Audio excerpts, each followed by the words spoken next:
اے سلام بزرگان، ذرا توجہ فرمانا، ہم ایک بہت بڑی آفت اور آزمائش سے گزر رہے ہیں۔ اس موقع پہ میں آپ احباب کی رہنمائی کرنا چاہتا ہوں۔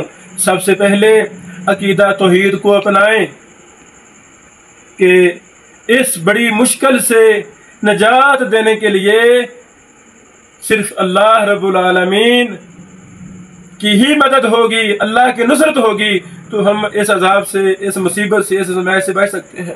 اللہ کے علاوہ کوئی بھی دنیا میں پیر فقیر ولی قطب ابدال کوئی بھی اس پریشانی سے ہمیں نہیں بچا سکتے۔ اول آخر مشکل کشا اللہ ہے۔ عقیدہ توحید کو مضبوط کریں، صرف اللہ کو پکاریں، اللہ کے علاوہ کسی اور کو نہ پکاریں۔ عقیدہ توحید کو مضبوط کریں۔ اگر اتنی بڑی آزمائش کے باوجود بھی ہمارا عقیدہ غلط رہا، یہ گھاٹا ہے، نقصان ہے، خسارہ ہے۔ اپنے دل کی دنیا کو بدلیں کہ اللہ کے علاوہ کوئی بھی مشکل کشا نہیں ہے۔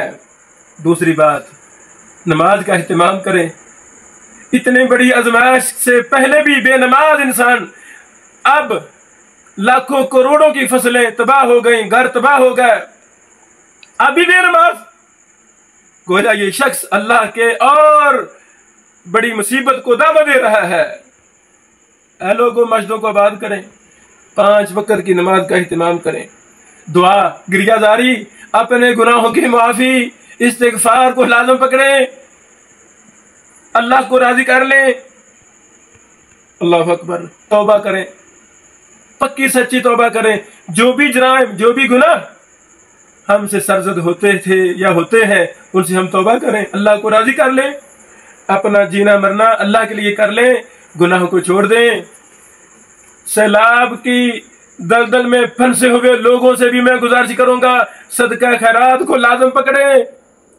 اپنے ساتھ جو ہمسایہ ہے، جو رشتہ دار ہے، اس کی ہیلپ کریں، مدد کریں، کیونکہ صدقہ وہ چیز ہے، اللہ کی رضا کے لیے خرچ کرنا یہ عمل ایسا ہے، اللہ بلاؤں کو ٹال دیتا ہے۔ ہمارا ایمان ہے، استغفار سے اللہ عذاب کو دور کر دیتا ہے، توبہ کرنے سے اللہ عذاب کو پیچھے لے جاتا ہے۔ آئے ہم سیلاب میں پھنسے ہوئے ہیں، لیکن ان باتوں کو ضرور اپنائیں اور عمل کریں۔ بارک اللہ فیکم۔